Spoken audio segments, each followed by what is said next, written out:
अच्छा, मैं पहले बुक आप लोगों के साथ शेयर कर लूँ। मैंने बुक में से आप लोगों को काफ़ी काम दिया हुआ था रीड करने के लिए, पढ़ने के लिए, उसको देख लिए? Yes ma'am. चलें, वन बाय वन क्यूरीज बताइए।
मैम मेरा सवाल है। जी जी, पूछिए। मैम जो हमारे पास ये गॉसियन एलिमिनेशन होगी या फिर जो गॉस जॉर्डन एलिमिनेशन है मैम, इसमें सिर्फ हम जो कोफिशिएंट मैट्रिक्स को बनाएंगे रिड्यूस एचेलॉन फॉर्म में, और जो हमारे पास जो जो वो जो लास्ट कॉलम है उसको नहीं कन्वर्ट करेंगे। हाँ जी, जो लास्ट कॉलम होता है वो तो बी आई होता है ना, इज इक्वल्स के राइट साइड वाला होता है जो लास्ट कॉलम होता है। Yes ma'am. तो लेकिन जब हम ऑपरेशन करते हैं, क्योंकि हम लोग सबसे पहले ऑगमेंटेड मैट्रिक्स में लिखते हैं, तो एक तरफ कोफिशिएंट मैट्रिक्स आ जाती है सिस्टम की और दूसरी तरफ बीज आ जाते हैं सारे।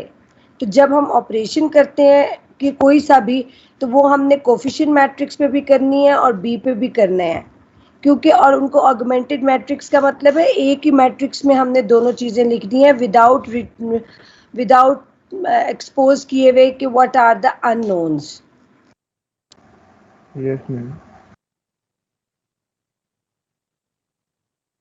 और कोई बात? No ma'am.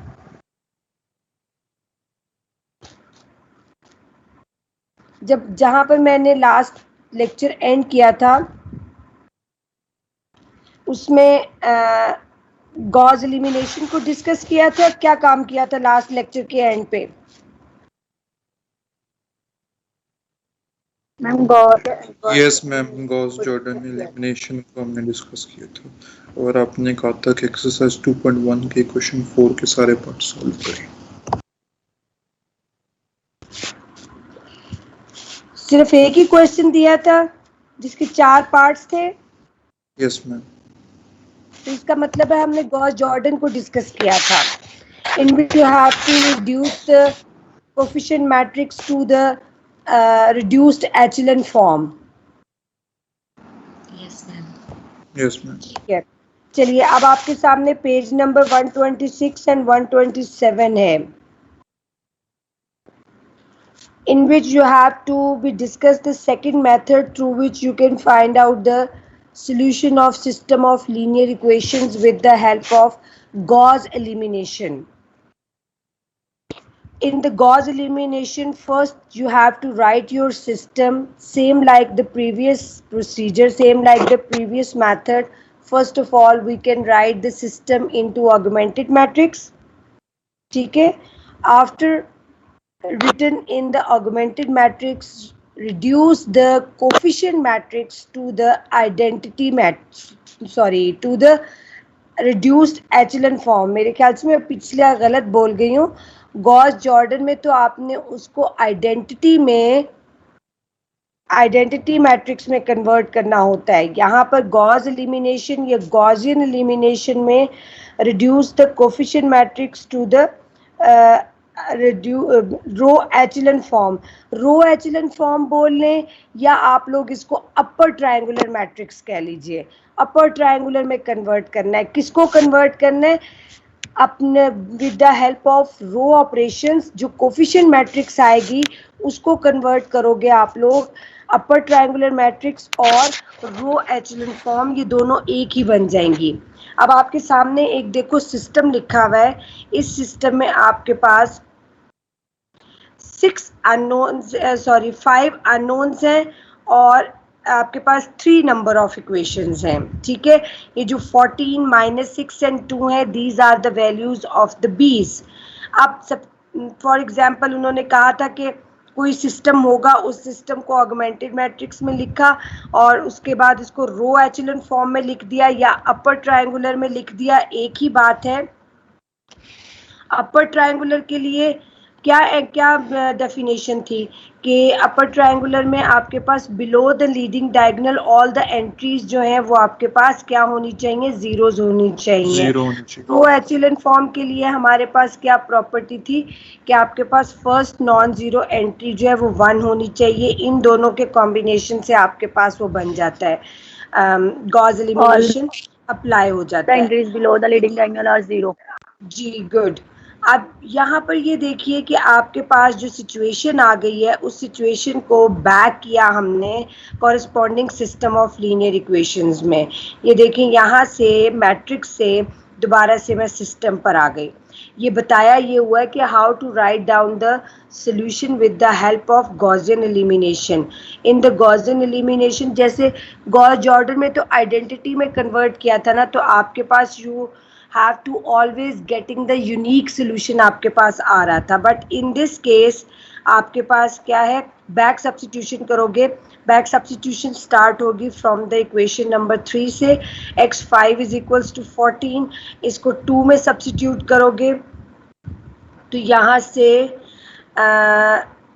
2 में जब सब्स्टिट्यूट किया ये आपके पास 1 आ गया, x3 की वैल्यू। अब x3 और x5 की वैल्यू इन इक्वेशन नंबर 1 में सब्स्टिट्यूट की, वो आपके पास 7 आ गई। लेकिन अभी भी इसमें से कुछ वेरिएबल्स बच गए हैं, ये तो बाय हैंड करोगे तो आपको समझ में आएगा। तो जो वेरिएबल्स बच जाते हैं उसको हम लोग क्या करते हैं, let x2 is equals to r and x4 is equals to s, where r and s are arbitrary constants, value assigned to x4 and x2 respectively. So x1 ये आ गया, x2 r है, x3 1 है, x4 is equals to s and x5 is equals to 2। तो क्योंकि अब ये चीज़ ऐसे क्यों आई, because number of equations are not equals to number of unknowns. यहाँ पर 5 अननोन्स हैं और 3 नंबर ऑफ इक्वेशंस हैं, तो इसका मतलब है कि इवेंचुअली यहाँ पर हमारे पास कुछ वेरिएबल्स जो हैं वो बच जाएंगे। उनको फिर हम लोग आर और एस, टी और यू वी जो मर्जी नाम दे के आर्बिट्ररी कांस्टेंट्स को लिख देंगे। बट ये जो लास्ट लाइन लिखी हुई है इस तरीके से हमारा सोल्यूशन जो है यहाँ पर डिस्क्राइब होगा कि x1 आपके पास 7 माइनस 2 x2 माइनस 3 x4 है, x2 को मैंने r ले लिया हुआ है, x4 को s ले लिया हुआ है। So first you have to write it in this form और उसको फिर कंप्लीट कर लोगे। So this method to finding the solution of a linear system is called the Gaussian elimination method.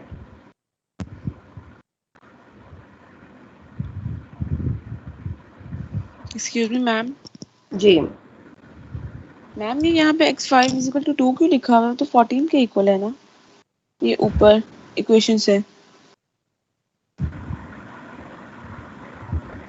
x5 is equals to 2 ही है। Ma'am ये third equation में 14 के equal नहीं है। वो गलत लिखा हुआ है ना, आप ये देखिए यहाँ पे 14 माइनस 6 एंड 2, यहाँ पर 2 आना चाहिए, ये 14 नहीं है। Okay ma'am. आप अपना बी देखो ना, अपने सिस्टम में देखो जरा, ये जो जी, मैट्रिक्स में लिखा हुआ है ऊपर ओके 14 माइनस 6 2, ये गलती से लिखा गया उनसे, इट्स रॉन्ग नंबर, यहाँ पर 2 ही आना चाहिए एक्सेप्ट 14। जी मैम।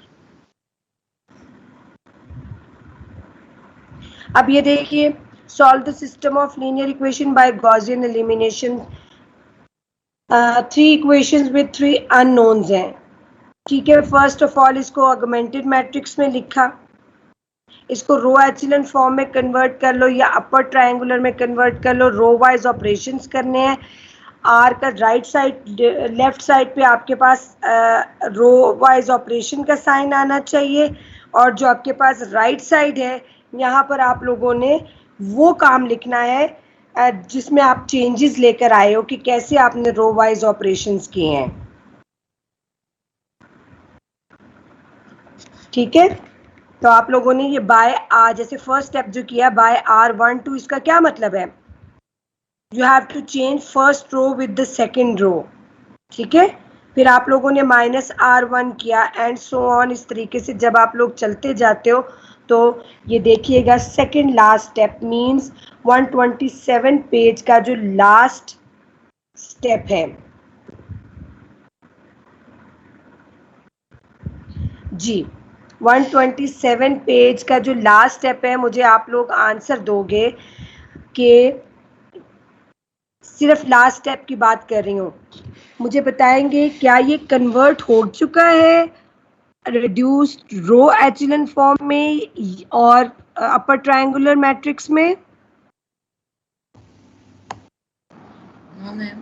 No ma'am. नो, तो क्या एक स्टेप कोई करता है, वो कौन सा स्टेप है?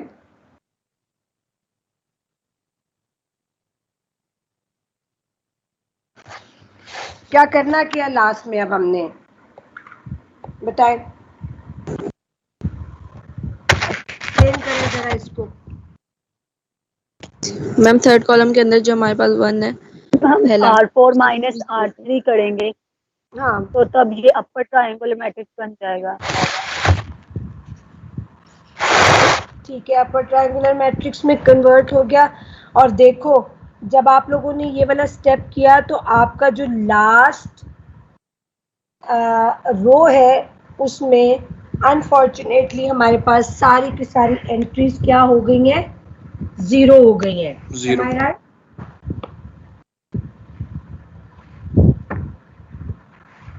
सारी की सारी एंट्रीज क्या हो गई, 0 हो गई है। चलें अब क्या करना है, नेक्स्ट बोलते जाया करें। अब ये देखिए आपने सिस्टम में इसको वापस लिखना है। ये आपके पास कन्वर्जन हो गई है, एचेलन फॉर्म में कह दें या आप लोग इसको अपर ट्रायंगुलर कह दो। हमारा प्रोसीजर जो है वो हम लोगों ने डन कर लिया है। अब नेक्स्ट हमारे पास है कि हम लोगों ने इसको सिस्टम में वापस लेके आना है। सिस्टम में जब वापस लेकर आएंगे तो लास्ट रो हमारे पास 0 है, 0x plus 0y plus 0 z is equals to 0। Back पे जाते हो तो z is equals to -4। First row में आते हैं तो x minus 2y plus 5z is equals to 21। अब यहाँ से क्या किया कि देखें x is equals to x minus 2y 5z, z की जगह पर -4 अप्लाई किया तो you are getting x minus 2y is equals to 41। ठीक है, तो giving different values of y we get different values of x so that the given system of linear equations has infinitely many solutions. So इसको सिर्फ इतनी बात नहीं लिख देनी, आगे इसको प्रोसीड करना है। प्रोसीड कैसे करना है, late y is equals to t, where t is any arbitrary, then x is equals to 41 plus 2t, y is equals to t and z is equals to -4। आपका जो टेक्निक होनी चाहिए solutions लिखने की वो आपके ये लास्ट लाइन में डिस्क्राइब किया हुआ है।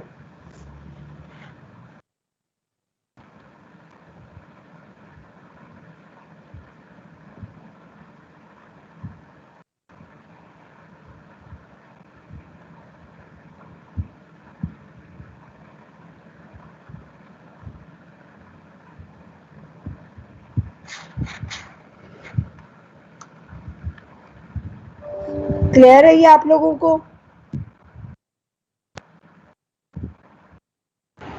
जी मैम। चलिए आगे आइए, एक्सरसाइज 2.1 क्वेश्चन नंबर 4 मैंने दिया था लास्ट आप लोगों को सॉल्व करने के लिए by Gauss Jordan elimination method से, एंड उसके बाद फिर क्वेश्चन नंबर 5 है जो कि आप लोगों ने अब सॉल्व करना है with the help of Gaussian elimination.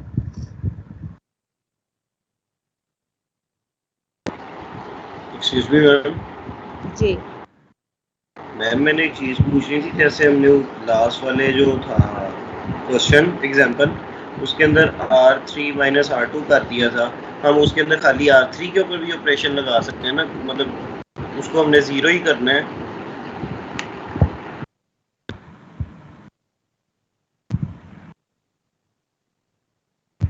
R3 minus R2 करोगे तो वो ऑटोमेटिकली आपके पास 0 ही देगा। जाहिर बात है, हमारा जो मेन काम है, कोई भी ऑपरेशन कर लीजिए, ऑपरेशन किसी भी बच्चे के सेम नहीं होते। यस मैम, वो हमारा काम तो बस 1 को 0 करना है ना। जी जी, जो थर्ड रो में 1 है ना, उस एलिमेंट को हमने 0 बनाना जी है, जी बाकी जी इधर की एंट्रीज जो मर्जी आ जाए। इसलिए ओके। आपका ऑपरेशन डिफरेंट होगा, दूसरे बच्चे का ऑपरेशन डिफरेंट होगा, और ये हर तरीके के ऑपरेशंस के साथ हो जाता है। और ज़रूरी नहीं है कि जो बुक में ऑपरेशंस दिए हुए सिर्फ ये उन्हीं से सॉल्व हो जाता है। लेकिन मैं एक चीज़ बता दूं यहाँ पे, जो कि मैं पहले भी मेरे ख्याल से मैं डिस्कस कर चुकी हूँ, कि रो वाइज ऑपरेशन करते टाइम आप पहले स्टेप बाय स्टेप लिया करो। जैसे आइडेंटिटी में कन्वर्ट करना है, तो आइडेंटिटी में कन्वर्ट करने के लिए आप पहले फर्स्ट रो के फर्स्ट एलिमेंट को 1 बनाओ, अकॉर्डिंग टू दैट 1 बाकी नीचे वाली दोनों एंट्रीज को 0 करें। ठीक है, फिर उसके बाद ओके देखो कि आप लोग अपने सेकंड रो पे आ जाओ। सेकंड रो की सेकंड एलिमेंट को आपने 1 बनाना है, और उसके ऊपर वाले एलिमेंट को भी 0 करना है, नीचे वाले को भी 0 करना है। सिमिलरली थर्ड रो में आ जाइए, थर्ड रो की थर्ड एंट्री को 1 बनाना है। ये वो स्टेप बाय स्टेप है जिस तरीके से आप लोग भी फंसते नहीं हो। ये नहीं कि फर्स्ट एलिमेंट को 1 बना के तो आप फिर सेकंड एलिमेंट को 1 बनाने लग जाओ, या थर्ड एलिमेंट की थर्ड रो की थर्ड एलिमेंट को 1 बनाने लग जाओ। उस तरीके से कंफ्यूजन क्रिएट होती है। Okay ma'am. 2.1 का क्वेश्चन नंबर 4 एंड 5, एंड अगर आप लोग चेक करना चाहते हो कि इसके आंसर्स किधर हैं, तो वो भी मैंने अपलोड किए हुए चैप्टर 2 की के नेम से। ठीक है, आप लोगों के मटेरियल में पड़ा हुआ है वो।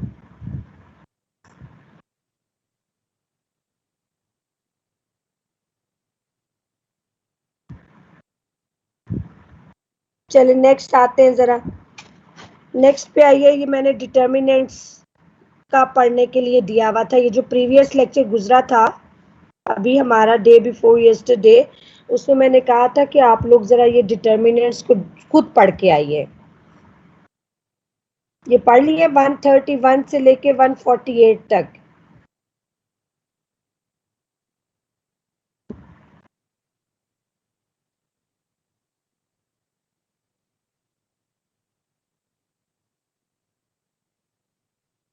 या तो पढ़ लिए तो या तो नहीं पढ़े फिर।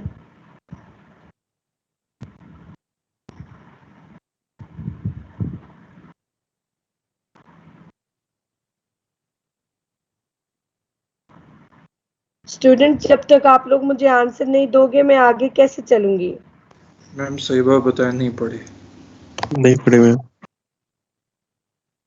मैम पढ़ लिए। चले यहाँ से काम शुरू कीजिए। पेज नंबर 131 से लेकर ये सिर्फ आपने गो थ्रू करना है। अगर आपको यहाँ पर कोई कॉम्प्लिकेटेड चीजें नजर आती हैं, इनको छोड़ दीजिए।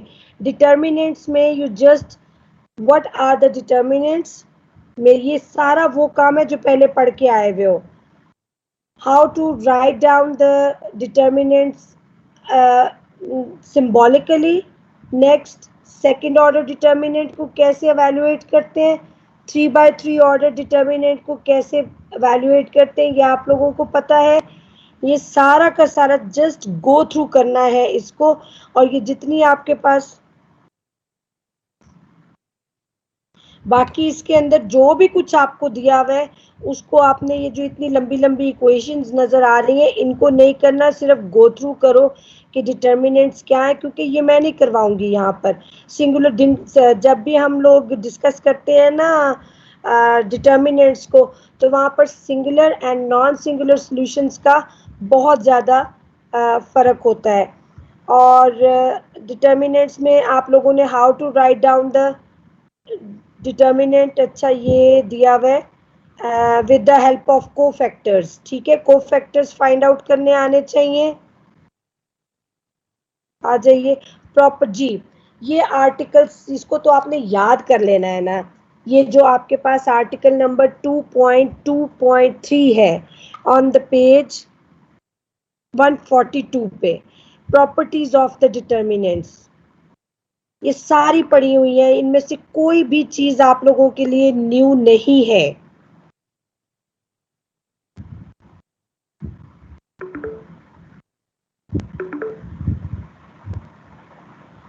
Without expansion prove that, example number 2.20, इनको देखना है।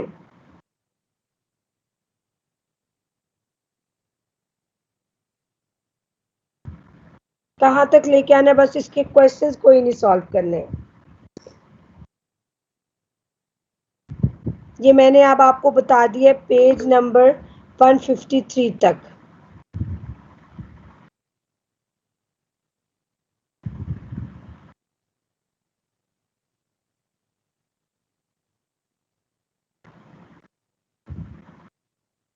ये आप लोगों का होमवर्क है।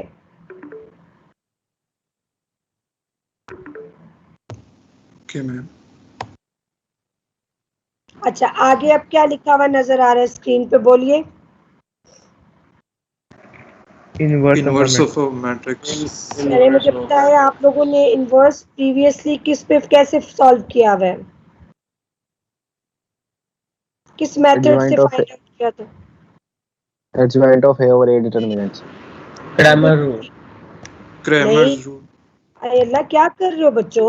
और मैं ये पूछ रही हूँ कि इनवर्स किस प्रोसीजर से किया है। Inverse you can find out with the help of two Adjoint. procedures. One is the adjoint method and second is the elementary row operations. But elementary row operations is not the part of your syllabus. So आप लोगों ने उसको adjoint method से ही करना है, right?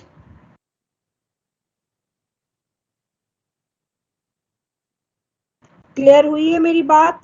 Yes ma'am, हो गई। Yes. जी ma'am.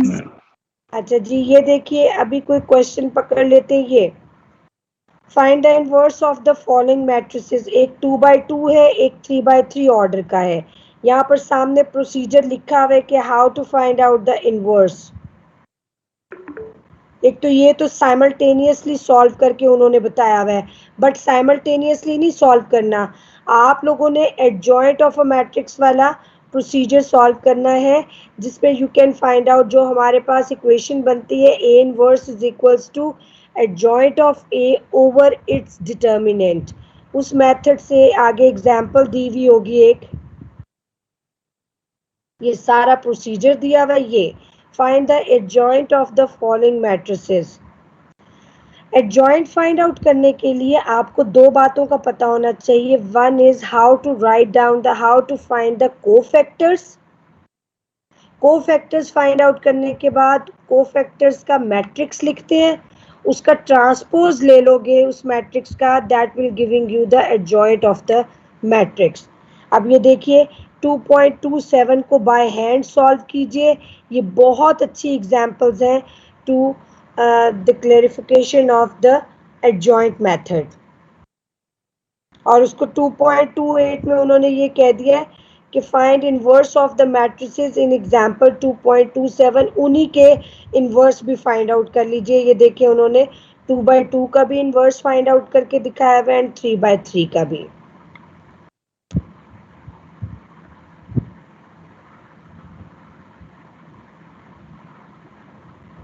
पहले किया हुआ है joint method? Yes ma'am. Yes ma'am. ठीक है। आगे लिखा हुआ है हमारे पास the matrix method. The matrix method, या जिसको आप लोग पीछे अपनी क्लासेस में कहते आए हो matrix inversion method, both are the same thing. This is the third procedure you can, through which you can find out the system of solution of system of linear equations. अब matrix inversion method क्या है? First you have to write your system into ax is equals to b in the matrix form. उसके बाद आप लोग ax is equals to a inverse b, find out a inverse with the help of adjoint method. जब वो आ जाता है तो उसको x is equals to a inverse b का मतलब है ये आपके पास मल्टीप्लिकेशन ऑफ टू मैट्रिसेस, एक आपके पास कोफिशिएंट मैट्रिक्स है, दूसरी आपके पास b है। इसके लिए एग्जाम्पल आपके पास 2.29 है, इसको चेक करें। 2/2 का सिस्टम भी है, 3/3 का सिस्टम भी है, पूरा का पूरा सॉल्व किया हुआ है आपके पास ये, और इसको आप लोगों ने बाय हैंड सॉल्व कर लेना है।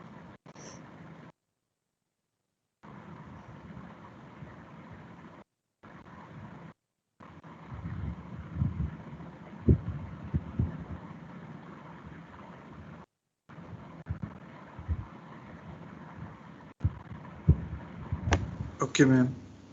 आगे लिखा हुआ है 2.3.3 inverse of a matrix through elementary row operations, this is not for you, इसको हमने स्किप कर देना है।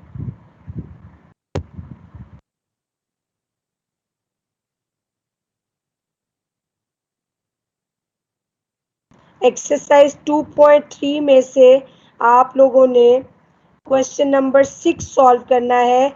If possible solve the following system of equations bye matrix method. Matrix method बोल दे उसको या मैट्रिक्स इन्वर्जन मेथड बोल दीजिए।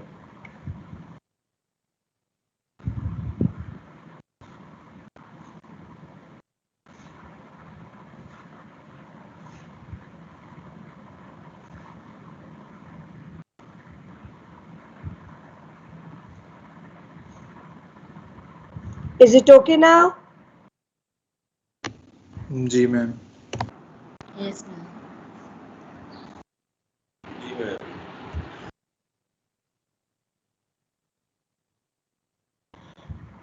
हमारी जीआर है क्लास में?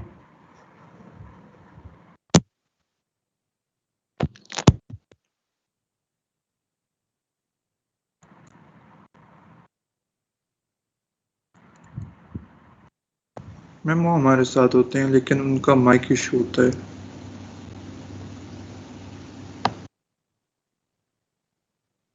चलें ठीक है। अब आप लोगों का होमवर्क मैंने बता दिया आप लोगों को कि फर्स्ट ऑफ ऑल आपने शुरू करना है काम, उसके क्वेश्चन सॉल्व करने हैं। डिटर्मिनेंट्स वाला आर्टिकल सिर्फ आप लोगों के पढ़ने के लिए, उसको पढ़ना है। उसके बाद इनवर्स फाइंड आउट करना है with the help of a joint method. After finding that third method जो है वो आपके पास आ जाता है मैट्रिक्स इन्वर्जन मेथड, उसका मैंने 2.3 में से क्वेश्चन नंबर 6 आपको करवा दिया है, उसको देखना है। ओके मैम इंशाल्लाह।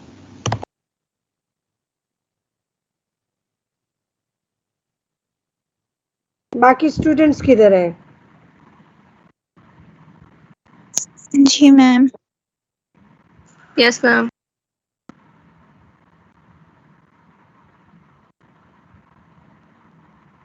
Yes ma'am. हाँ, आमना है क्लास में? आमना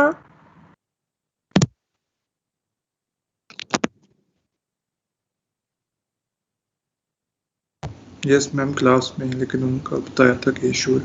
अच्छा, माइक इशू है, ठीक है। चले वो माइट भी वो सुन लें, बाकी स्टूडेंट्स भी वो आमना ने कल मुझसे एक ऑर्थोगोनल ट्रेजेक्टरी का एक क्वेश्चन भेजा था जो उन्होंने किया हुआ था, वो क्वेश्चन बिल्कुल ठीक किया हुआ था, बट अनफॉर्चुनेटली उसका जो सॉल्यूशन था वो हमारे पास सॉल्व होना था एग्जैक्ट डिफरेंशियल इक्वेशन। एक्चुअली हमने तो 4 ही प्रोसीजर्स पढ़े थे, उनमें से था सेपरेशन ऑफ वेरिएबल, एक हमारे पास था होमोजीनियस, एक था हमारे पास लीनियर, और एक था हमारे पास एग्जैक्ट डिफरेंशियल इक्वेशन। बट मैंने उसको काफ़ी ज़्यादा सॉल्व किया और सॉल्व करने के बाद मुझे पता चला कि वो जो डिफरेंशियल इक्वेशन बनी है वो एग्जैक्ट डिफरेंशियल इक्वेशन के किसी रूल के साथ होगी। सो फिर उनसे मेरी बात वो चैट पे बात चल रही थी, उन्होंने पूछा था कि मैडम फिर ये यहीं तक करेंगे, आगे क्वेश्चन मार्क लगाया हुआ था। तो मैं सारी क्लास को बता दूं कि ऐसा कोई क्वेश्चन नहीं आएगा, वो मैंने वैसे ही आप लोगों को प्रैक्टिस के लिए दिए थे, बट पेपर में जब भी ऑर्थोगोनल ट्रेजेक्टरी का क्वेश्चन आएगा वो सॉल्वेबल होगा with the help of those 4 procedures. Yes ma'am. और मैं बच्चे जब आपको काम करने के लिए देती हूँ, मैंने लास्ट 1 घंटा जो था वो मैंने इसीलिए ऑफ किया था कि एटलीस्ट आप लोग ये 18-19 पेज जो है ये कम से कम आप अपनी प्रैक्टिस में रखो। मैं जितना काम देती हूँ आप लोगों तक कन्वे होता है, और उसके बावजूद भी आप लोगों ने आज उसको पढ़ा नहीं हुआ था, इसलिए प्लीज़ ज़रा ध्यान से काम कीजिए। अब आपके पास वीकेंड आ रहा है, ये जितना काम मैंने दिया हुआ है इसको कंप्लीट करो, और कोई बात पूछनी है मुझसे आप थ्रू व्हाट्सएप बात कर सकते हो।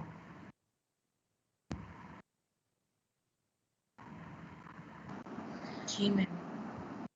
मैं रिप्लाई ज़रूर कर देती हूँ, बाज़ औक़ात कुछ टाइम मैनेजमेंट ऐसा हो जाता है कि आगे पीछे मीन्स थोड़ा देर हो जाती है मुझे रिप्लाई करते हुए, क्योंकि बाज़ औक़ात कुछ ऐसी सिचुएशन होती है कि मैं फ़ौरन से रिप्लाई नहीं कर पाती, तो इसके लिए आपको परेशानी वाली कोई बात नहीं है, ठीक है? वेट कर लिया करें मेरे रिप्लाई का।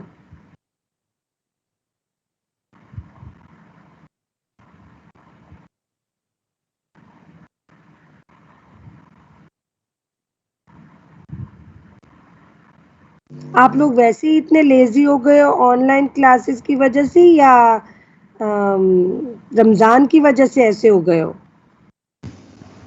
मैम दोनों ही कह लें। दोनों मिक्सचर हो गया। होना तो नहीं चाहिए बच्चे भी मैम अब तो एक्टिव। आगे एक्सटेंड हो जाएंगी और हाँ जी, हो जाएंगी।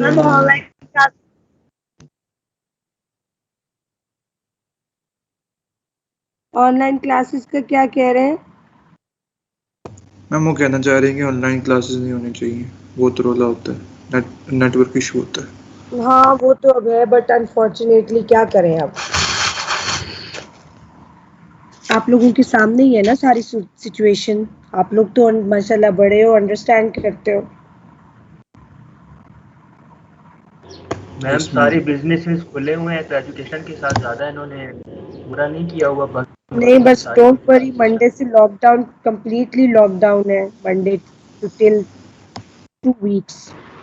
मैम हमारी प्रायोरिटीज अभी तक बिजनेस है, अभी तक एजुकेशन की तरफ आई नहीं, तो क्या आप बस ये सोचते मैंने क्या सोचना है, मैं तो खुद बहुत अपसेट हूँ कि क्योंकि आप नहीं समझ पाते कि जिस तरीके से हम आउटपुट जाता है ना बोर्ड के ऊपर, जो मेरा यस सब्जेक्ट है, मैम। जो मैं तो अपने सब्जेक्ट को ही क्लैरिफाई कर सकती हूँ ना, जो मेरा सब्जेक्ट है, मैं जब बोर्ड पे जाती हूँ जितना अच्छा मैं बोर्ड पर पढ़ा सकती हूँ, इस तरीके से मैथ को एक्सप्लेन किया जा सकता है? नेवर, कभी भी नहीं एक्सप्लेन किया जा सकता। यस मैम, ऐसे ही है।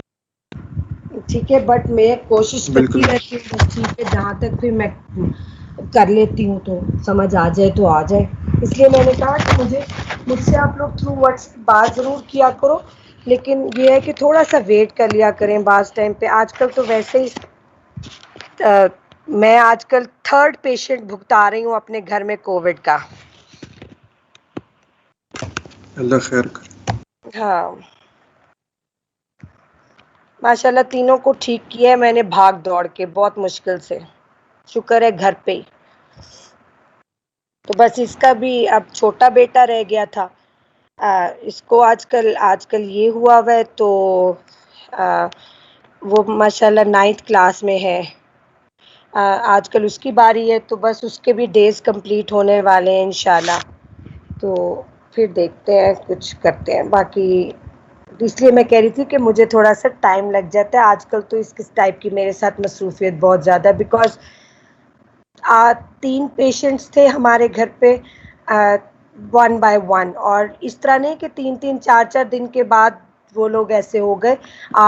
फर्स्ट पेशेंट मेरे फादर इन लॉ थे, वो 28 डेज़ के बाद नेगेटिव हुए, उनके नेगेटिव होने के 10 डेज़ के बाद मेरे हस्बैंड की बारी आ गई, इवन कि उन लोग की वैक्सीनेशन भी हो गई थी, उन्होंने प्राइवेटली वैक्सीनेशन करवाई थी।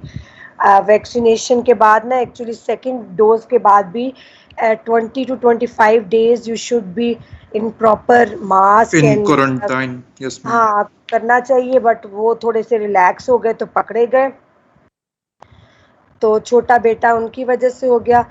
और बाकी मैंने जब अपनी एंटीबॉडीज चेक करवाई तो मुझे ऑटोमेटिकली मेरी एंटीबॉडीज रिएक्टिव थी।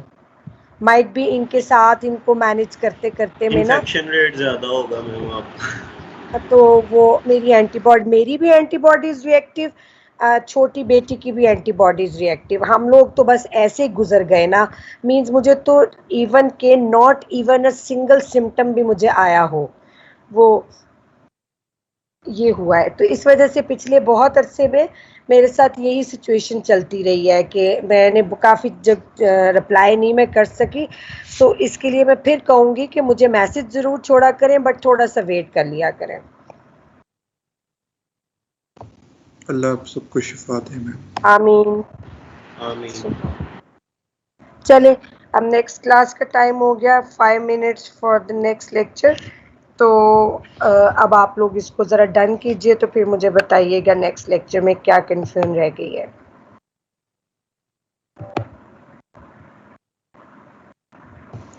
चलो अटेंडेंस मैंने आप लोगों की ले ली है, और आप लोग आज हो कितने नंबर ऑफ अटेंडीज हो? 53।